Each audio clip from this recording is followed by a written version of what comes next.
এখন আমি কোথায় যাব মোড়ল মশাই? উনিও তো বাড়িতে নেই। দয়া করে আর কটা দিন আমাদের সময় দিন। না না, তোমাদের আর সময় দেওয়া যাবে না। আমি সেই জ্যৈষ্ঠ মাসে তোমার স্বামীর কাছ থেকে এই বাড়িটি কিনেছি। আজকে যাব কালকে যাব বলে 5 মাস হয়ে গেছে। এবার তোমাদের বাড়ি ছাড়তেই হবে। ও ওর এক বন্ধুর কাছ থেকে কিছু টাকা আনতে গেছে। ফিরতে ফিরতে ও বেলা হবে। তখন হয় আপনার টাকা আমরা ফেরত দিয়ে দেব, না হলে বাড়ি দিয়ে বিদায় হব।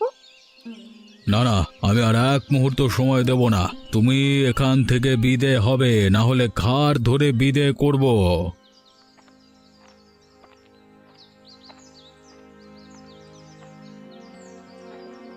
তার আর দরকার হবে না মোড়ল মশাই, আমি চলে এসেছি। এক্ষুনি আপনাকে সবকিছু বুঝিয়ে দিয়ে বিদে হব। ওগো, তুমি এসেছো? উনি যে আমাদের তাড়িয়ে দিচ্ছেন। চলো গিন্নি, আর এক মুহূর্ত নয়। যে লোক একদিন সহ্য করতে পারে না, তার আশ্রয়ে এক মুহূর্ত থাকবো না। তাই যাও, তোমাকে থাকতে বলেছে কে? তাড়াতাড়ি বিদে হয়ে আমাকে মুক্ত করো। যাচ্ছি মোড়ল মশাই, এ কদিন আমাকে আশ্রয় দিয়ে খুব উপকার করেছেন, সেজন্য আমি কৃতজ্ঞ। তুমি দাঁড়িয়ে রইলে কেন গিন্নি? তাড়াতাড়ি গিয়ে ব্যাগপত্র নিয়ে এসো। ওগো, এখন আমরা কোথায় যাব? আমাদের যে যাওয়ার কোনো জায়গা নেই। ওনাকে বলো না আজ রাতটা সময় দিতে। ওর মতো পাষণ্ডের কাছে আমি আর আবদার করব না। তুমি তাড়াতাড়ি গিয়ে কাপড় চোপড় সবকিছু নিয়ে এসো। বাবা, ও বাবা, কোথায় যাব এখন আমরা? জানি না বাবা, যেখানে বিধাতা আমাদের আশ্রয় রেখেছেন সেদিকেই যাব। আর আপনিও শুনে রাখেন, একদিনেই আমাকে আপনি খুঁজবেন। আমি সেই দিনের অপেক্ষায় আছি। আরে যা যা, তোকে খোঁজবার মতো সময় আর ইচ্ছে কোনোটি আমার নেই। আমার চোখের সামনে থেকে দূর হয়ে মর গিয়ে। ওগো, আমি আর হাঁটতে পারছি না। আর কত দূর যাবে? আর একটু কষ্ট করো গিন্নি, সামনে লোকালয় আছে, সেখানে গেলেই আশ্রয় মিলবে। লোকালয়ে কার কাছে যাবে? এখানে যে কেউ আমাদের পরিচিত নয়। তা ঠিক, কিন্তু কারো না কারোর বাড়িতে তো উঠতে হবে। আজকে রাতটা কারোর আশ্রয় থেকে কালকে কিছু করতে হবে। তাহলে বরং আমরা এখানেই থাকি। তপনেরও খুব কষ্ট হয়েছে, আর হাঁটতে পারছে না। এখানে আমরা বিশ্রাম নেই। তুমি গিয়ে দেখে এসো কারোর বাড়িতে আশ্রয় পাওয়া যায় কিনা। বেশ, সামনে একটা বট গাছ দেখা যাচ্ছে, চলো ওখানেই তোমাদের রেখে যাই। বেশ, চলো তবে। একা থাকতে আবার ভয় পাবে না তো? না না, ভয় কিসের? তাছাড়া তপন তো আছেই। তাহলে তোমরা এখানে থাকো গিন্নি, আমি গিয়ে দেখে আসি কারোর বাড়িতে একটুখানি ঠাঁই মেলে কিনা। ঠিক আছে, সাবধানে যেও। বাড়িতে কেউ আছেন? কেউ আছেন বাড়িতে? কে কে এলো এত রাতে? আমি এক ভিনদেশী পথিক, আপনার কাছে একটু আশ্রয়ের আশায় এসেছি। ভিনদেশী প্রতীক? তা বাড়ি কোথায় আপনার? আগে তালসারি গ্রাম, এখান থেকে 20 ক্রোশ দূরে। তা তালসারি, সে তো অনেক দূর। তা এত দূর কিসের জন্য এসেছেন? হ্যাঁ, ও গায়ে সবকিছু বিক্রি করে চলে এসেছি, সাথে আমার পরিবারও আছে। আজকে যদি একটু আশ্রয় পাই, কালকে একটা উপায় করব। না না মশাই, আমি আপনাকে আশ্রয় দিতে পারবো না। অজ্ঞাত কুলশীলকে এই গায়ে আশ্রয় দেওয়া বারণ। গত কয়েকদিন ধরে এখানে ছেলে ধরার উপদ্রব খুব বেড়েছে। না না মশাই, আমি ছেলে ধরা নই, খুবই ভদ্র ঘরের মানুষ আমি। সে তো আপনার কপালে লেখা নেই। আর সবাই এই কথাই বলে বাড়িতে ঢুকে, পরে দেখা যায় বাড়ির ছেলে নিয়ে মাঝরাতে উদা হয়ে গেছে, যত সব। ও, তাহলে আপনি আশ্রয় দেবেন না? না, আপাতত সেরকম কোনো ব্যবস্থা হচ্ছে না। আপনি এক কাজ করুন, আজকে রাতটা কোনোভাবে গাছতলায় কাটিয়ে দিন। কালকে সকালে রায়চৌধুরীর কাছে গিয়ে আপনার কথা বলবো। তিনি চাইলেই আপনাকে সাহায্য করতে পারবেন। তার আর দরকার হবে না, কালকে আমি নিজে গিয়েই তার সাথে দেখা করব। সালার তেজ দেখো, সাহায্য করতে চাইলেও উল্টে কথা শুনিয়ে গেল। এই জন্যই লোকে বলে চেঁচে গিয়ে কারোর সাহায্য করতে নেই, চুলোই যাক সব যত সব। মা, ও মা, এতক্ষণ হয়ে গেল, বাবা এখনো এলো না। বাবা কখন আসবে মা? আসবে বাবা, আসবে। একটু ধৈর্য ধরে বসো। আমার খুব খিদে পেয়েছে মা, কিছু খেতে দেবে না? তোর বাবা আসুক, বলবো দোকান থেকে কিছু কিনে দিতে। আচ্ছা মা, এই বটগাছের ভেতরে কি থাকা যায়? ধুর পাগল, গাছের ভিতর কি মানুষ বাস করে? হ্যাঁ মা, দেখো গাছটার ভেতরে কত বড় একটা কুটুরি। আরে তাই তো, এমন কুঠুরি তো কোনো গাছে দেখিনি। চলো মা, ভেতরে গিয়ে দেখে আসি। না বাবা না, এখন গিয়ে দরকার নেই। তোর বাবা আগে আসুক, তারপর দেখবো। গিন্নি, আরে ও গিন্নি, আছো তোমরা? আছি গো। তা তুমি কোথাও থাকার ব্যবস্থা করতে পেরেছো? না গো গিন্নি, কয়েকজন গৃহস্থকে বলেছি, কেউ আশ্রয় দিতে রাজি হলো না। এ গায়ের মানুষ দেখছি পরোপকারী নয়। বিপদে পড়েছে শুনলে কেউ তো আশ্রয় দেয়। আরে রাখো গিয়ে ওদের কথা। আজকে রাতটা কোনোভাবে এখানেই কাটিয়ে দেব। তোমাদের জন্য চীনা মুড়ি এনেছি, পেট ভরে খেয়ে নাও। বলছিলাম কি, তপন একটা জায়গা দেখেছে গাছের ভিতরে, একটু গিয়ে দেখে এসে তো থাকা যায় কিনা? গাছের ভেতরে? কোথায় দেখি তো। ওই যে বাবা, ওই দেখো। আরে এটা তো অনেক নিরাপদ একটা জায়গা। বাইরে থেকে বোঝাই যায় না ভেতরে এমন ফাঁকা জায়গা আছে। হ্যাঁ, জায়গাটা খুব নিরাপদ, একেবারে থাকার উপযুক্ত। তাহলে তো আর চিন্তা নেই গিন্নি। চলো, আজকে রাতটা এখানেই থেকে যাই। এই কুঠুরিতে আমাদের কোনো ভয় নেই।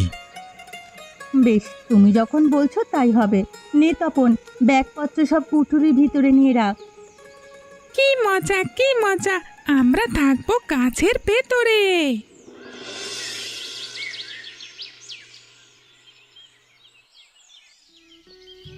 কটা মুড়ি খেয়ে কিছু একটা ব্যবস্থা করো।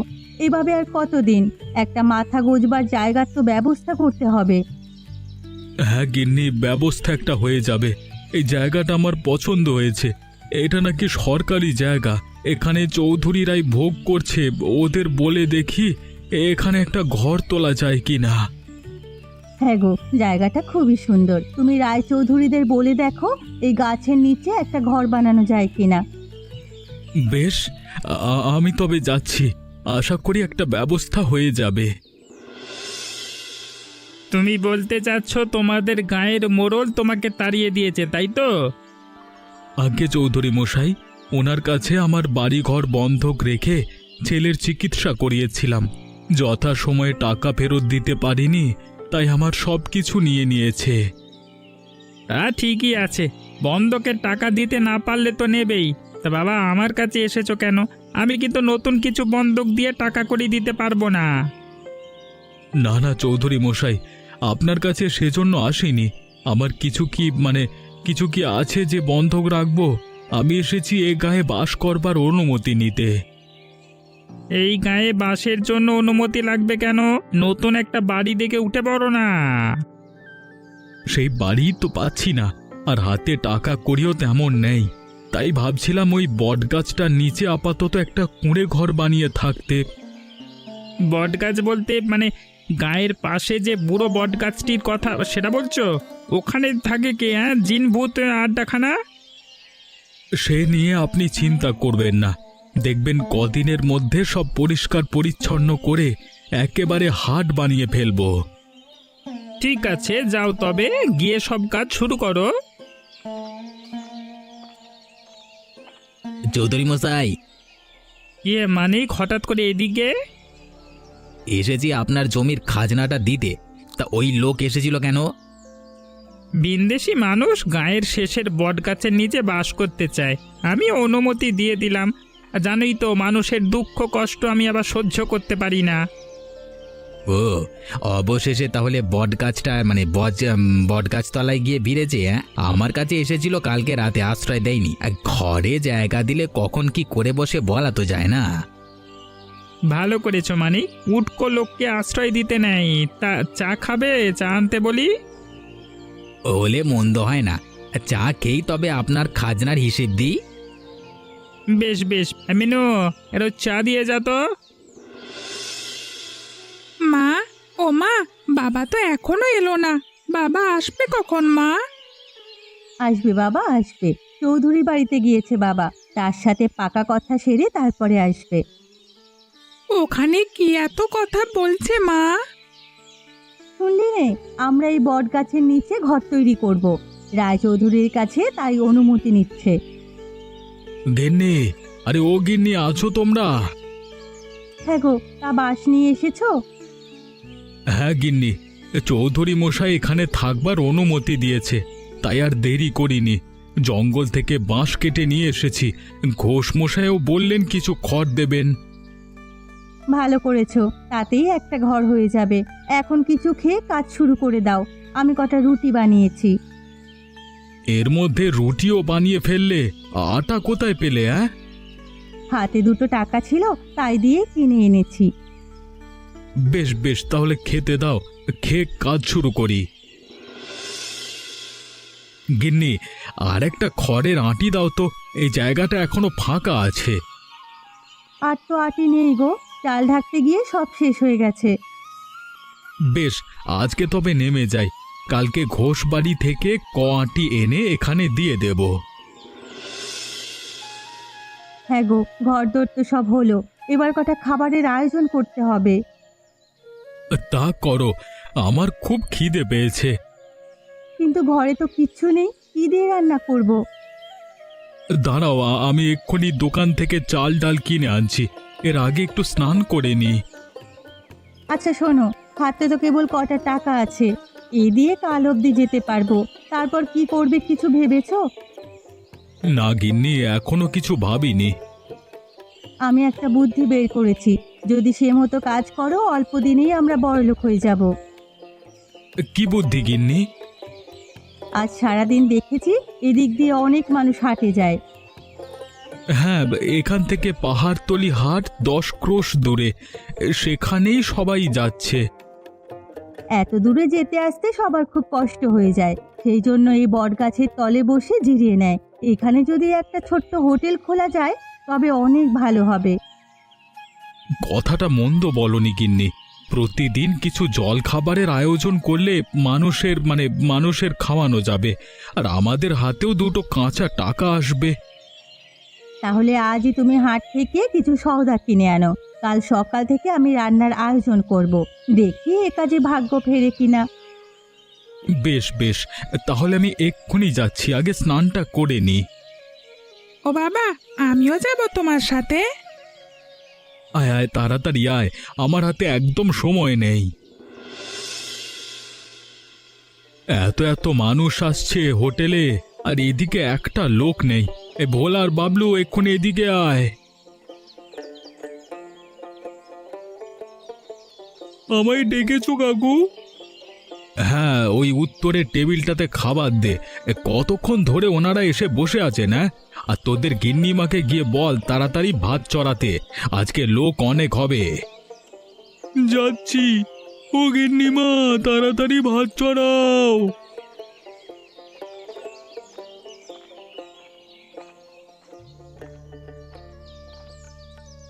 আরে ঘোষ মশাই যে, তো হঠাৎ কি মনে করে? তোমার কাছে এসেছি বিমল, একটা বিশেষ প্রয়োজনে। কি প্রয়োজন বলুন না ঘোষ মশাই। সেবারে আপনি যে উপকারটাই না করলেন আমার, আপনার বাড়ি থেকে বাঁশ আর খড় এনে তবেই আমাদের ঘরটি তৈরি করতে পেরেছিলাম। সেই উপকারের কথা বলবার নয়। তা কি জন্য এসেছেন এখানে বলুন?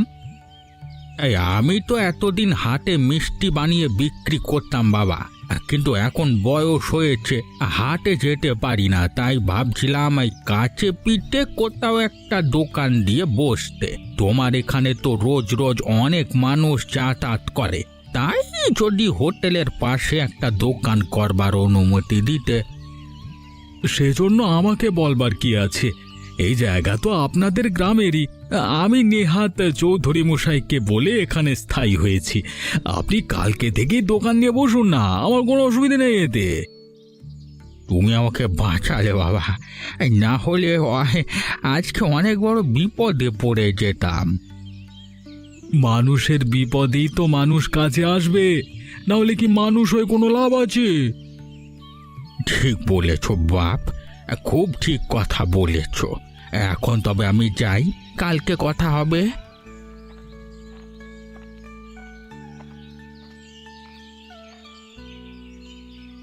হ্যাঁ গো, উনি এসেছিলেন কেন? আমাদের হোটেলের পাশে ওনার মিষ্টির দোকান নিয়ে বসতে। আমি বলেছি কালকে থেকেই ব্যবসা শুরু করতে। ভালো করেছো। ওনার সংসার এখন চলছে না, বুড়ো মানুষ, দূর দূরান্তের হাটেও যেতে পারেন না। সেই জন্যই তো বলেছি। তাছাড়া আমার এই বটতলাকে নিয়ে অন্য পরিকল্পনা আছে। এখানে একটি গোছানো হাট তৈরি করব। তাহলে আশেপাশে গ্রামের মানুষের কষ্ট অনেকটা কমে যাবে। এ কাজ করলে যদি মানুষের চোখে লাগে, আমার খুব ভয় করে গো।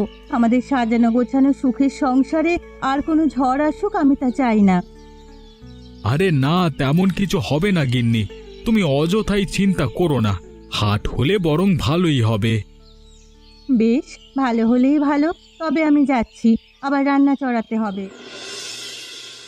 চৌধুরী মশাই, আরে ও চৌধুরী মশাই, বাড়ি আছেন? কে? বিমল নাকি? আগে না, আমি মানিক। ও মানিক, এসো। তা হঠাৎ করে কি মনে করে? আগে এসেছি বিমলের বিষয়ে কথা বলতে। কি কথা হে? শুনলাম ও বটতলায় ব্যবসা করে বড়লোক বনে গেছে। সেই জন্যই তো আপনার কাছে এসেছি কথা। পরদেশের একটা লোক আমাদের গাঁয়ে এসে এত ধনী হয়ে গেল, তা তো মানা যাচ্ছে না। সে কি আমি মানতে পারছি, কিন্তু কি করব বলো? আমাদের কি করবার আছে? যার ব্যবসা সে করছে। আমাদের অনেক কিছু করবার আছে চৌধুরী মশাই। শুনেছি জায়গাটা তো আপনার, তাই যদি ওখান থেকে ওকে তাড়ানো যায় তবেই কাজ হয়ে যাবে। এতে আমার লাভ? আরে এখনো লাভটা বুঝতে পারিনি। বিমলের ওই বটতলায় এখন রোজ হাট বসে। ওকে অপসারণ করলে সেই হাটের সব খাজনার টাকা আপনার হাতে আসবে। তুমি তো খুব বুদ্ধিমান মানিক, খুব ভালো কথা বলেছ। এভাবে আমিও কখনো ভেবে দেখিনি। তা এতে তোমার লাভটা কি বলো দেখি? আমারও লাভ আছে। আমি চেষ্টা চরিত্র করছি বিমলের ব্যবসাটা হাত করতে। তা আপনি যদি ওকে তাড়াতে পারেন তবে আপনারও লাভ, আমারও লাভ। হ্যাঁ, বেশ বেশ, তবে কালই চলো, বিমলকে গিয়ে তাড়িয়ে আসবো। অনেক তো ভোগ করেছে। হ্যাঁ, আর না। এবার ওর খেলা সাঙ্গ হবে।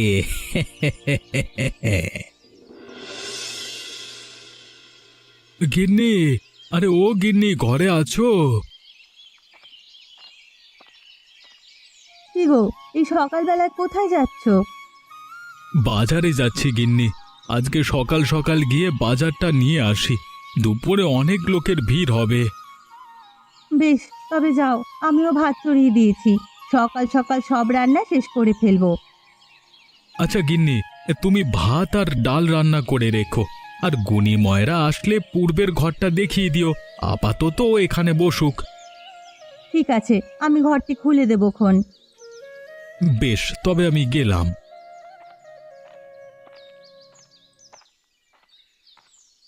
যাক, ও বাজারে চলে গেছে, আমি হাতের কাজগুলো সেরে ফেলি।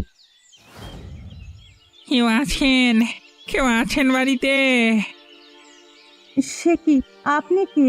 এখানে কি চান? আমাকে চিনবেন না, আমি ভিন গাঁয়ের। এনারে বিপদে পড়েছি। বিপদ? কি হয়েছে আপনার? হ্যাঁ, জমিদারের পেয়াদার আমাকে তাড়া করেছে। আমাকে দয়া করে একটু আশ্রয় দিন, না হলে ওরা প্রাণে মেরে ফেলবে। আপনি কি করেছেন ওদের সাথে যে ওরা আপনাকে প্রাণে মারবে? সে অনেক কথা, আগে তাড়াতাড়ি আমাকে আশ্রয় দিন, ওরা এলো বলে। আচ্ছা আসুন, আমি আপনাকে একটা নিরাপদ জায়গার খোঁজ দিচ্ছি। ওই যে দেখুন, বটগাছটির ওখানে একটা ফোকর রয়েছে, ওখানে গিয়ে লুকিয়ে থাকুন। টু শব্দটি করবেন না, তাহলে কারো সাধ্যি নেই আপনাকে খুঁজে বের করবে। আপনি আপনি আমাকে বড় বাঁচালেন। আচ্ছা, আমি এখন যাই। কেউ আসলে বলবেন আমি নেই। হ্যাঁ,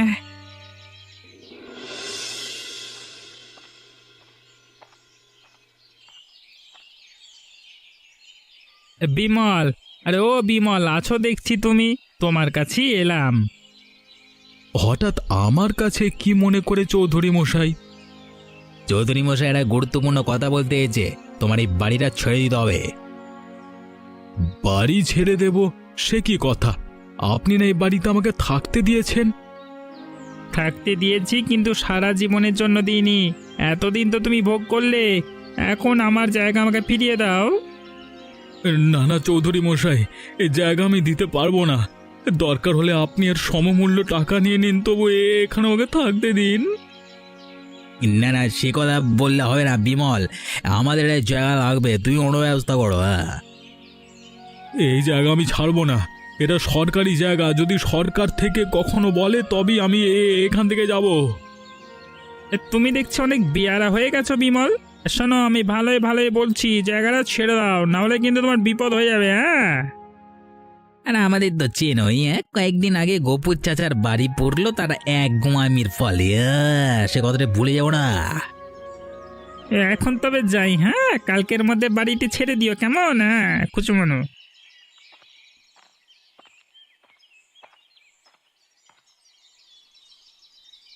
হ্যাঁ গো, রায়চৌধুরী কেন এসেছিল? আমার সর্বনাশ হয়েছে গিন্নি, ওরা বাড়ি ছাড়তে বলল। সে কি গো, এখন কি হবে তবে? ওই রায়চৌধুরীরা লোক ভালো নয়, যদি উল্টোপাল্টা কিছু করে বসে। সেই চিন্তাই করছি গিন্নি, দেখি কি করা যায়। হয়তো কালকের মধ্যেই আমাদের গাঁ ছাড়তে হবে। সন্ধে হয়ে গেল, এখনো কোনো পাইপ পেওয়াদা তো কিচ্ছু এলো না। তাহলে মনে হয় ওরা আর আজ আসবে না। যাই, লোকটাকে ডেকে দেই। একটু পরেই অন্ধকার নেমে আসবে, রাতের অন্ধকারে তিনি গা থেকে পালিয়ে যেতে পারবেন। এই যে, আপনি শুনছেন? তাড়াতাড়ি বেরিয়ে আসুন। কি হয়েছে? জমিদারের পাইকেছে নাকি? না না, ওরা আসেনি। এদিকে সন্ধেও হয়ে এসেছে, আপনি এখন চলে যেতে পারবেন। আপনাকে কেউ দেখবে না। হ্যাঁ হ্যাঁ, আমাকে এক্ষুনি জঙ্গলে যেতে হবে, এখানে থাকা মানে বিপদ। সে কি, জঙ্গলে কেন? ও, আমার পরিচয়টা আপনাকে দেওয়া হয়নি। আমি রামলাল ডাকাত। লোকে আমাকে বলে উপকারী ডাকাত। এই গায়ে এসেছিলাম এক কৃষকের উপকার করতে, কিন্তু কৃষক সেজে খোদ জমিদার যে আমাকে ধরতে চাইবে তা বুঝতে পারিনি। হ্যাঁ হ্যাঁ, আমি আপনার কথা শুনেছি। আপনি গরিবের উপকার করেন আর ধনী মহাজনদের শাস্তি দেন। সবাই আপনাকে কথায় কথায় ধন্য করে। নিজের সাধ্য মতো সবার উপকার করতে চেষ্টা করি। আজকে আপনি জমিদারের পেয়াদার হাত থেকে আমার জীবন বাঁচিয়েছেন। বলুন, আপনার কি উপকার করব? আমাদের বাড়িঘর ছাড়ার জন্য রায়চৌধুরী হুকুম দিয়েছেন। সে আমাদের ব্যবসা নিজে করে নিতে চায়। দয়া করে ওর হাত থেকে আমাদের রক্ষা করুন, তাহলে আপনার প্রতি আমি আজীবন কৃতজ্ঞ থাকব। বেশ তো, আজই রায়চৌধুরীকে আমি উত্তরের জঙ্গলে নিয়ে যাব। ও আর কোনোদিন আপনাদের বিরক্ত করবে না। তা করলে আমাদের খুব ভালো হয়। আমরা চাই উনি আমাদের সুখের সংসারে কাল না ডেকে আনুক। বেশ, তাই হবে। আর একটা কথা, যদি কোনো সাহায্য লাগে তবে উত্তরের জঙ্গলে যাবেন। সেখানে গিয়ে 7 বার এই শঙ্খে ফু দিলেই আমি আসব। বেশ বেশ, এরপর থেকে কোনো প্রয়োজনে আপনার কাছেই যাব। আমি এখন তবে আসি। রায়চৌধুরীকে নিয়ে কোনো ভয় পাবেন না। কি, রামলাল ডাকাত এসেছিল আমাদের বাড়িতে? হ্যাঁ গো, সারাদিন ওই গাছের ফোকরে ছিল। যাওয়ার আগে বলে গেছে ওই রায়চৌধুরীকে শায়েস্তা করবে। আমাদের আর কোনো চিন্তা নেই গো। আমার ও কথা বিশ্বাস হচ্ছে না গিন্নি। ওই রায়চৌধুরী বড় শেয়ানা লোক, ওকে কিচ্ছু করতে পারবে না। বিমল, বিমল ঘরে আছো? কে, মানিক দাদা নাকি? হ্যাঁ ভাই, আমাকে তুমি বাঁচাও। কেন, কি হয়েছে আপনাদের? রায়চৌধুরীকে একদল লোক ধরে নিয়ে গেছে, আমাকেও সাজিয়ে গেছে। বললো বললো আমরা তোমাদের বাড়ির দিকে চোখ তুলে প্রাণে মেরে ফেলো বললো। আমার বিশ্বাস, ওরা রামলাল ডাকাতের লোক। সে কি, এর মধ্যে চৌধুরী মশাইকে অপহরণ করেছে? হ্যাঁ ভাই, সেই জন্যই তোমার কাছে এলাম। আমরা তোমাদের কোনো কিছুতে আর লোভ করবো না।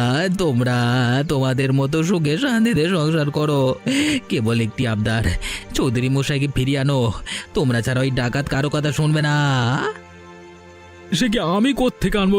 ডাকাত কোথায় তাকে নিয়ে গেছে কিছুই তো জানি না। আমি সব বলে দিচ্ছি। মানিকবাবু, আপনি বাড়ি যান। রায়চৌধুরী মশাই ঠিক সময়ে ফিরে আসবেন। আমরা তাকে নিয়ে আসব। আর আপনার কথার বরখেলাপ হলেই তো বুঝেছেন, এর চেয়ে বড় বিপদে পড়তে হবে আপনাকে। না না, আমি আর কোনো ভুল করব না। কখনো কারোর সুখে সংসার ভাঙতে যাব না। আজকে বুঝলাম বাপেরও বাপ আছে। যাক বাবা, এতদিনে তবে বুঝতে পেরেছেন। আপনারাও মনে রাখবেন, আর একজনের ক্ষতি করতে চাইলে রায়চৌধুরীর মতোই অবস্থা হবে। তাই সময় থাকতে সাবধান হন। তবে আমরা যাচ্ছি রায়চৌধুরীকে উদ্ধার করতে। এমন মজার মজার গল্প দেখতে আমাদের চ্যানেলকে সাবস্ক্রাইব করতে ভুলবেন না।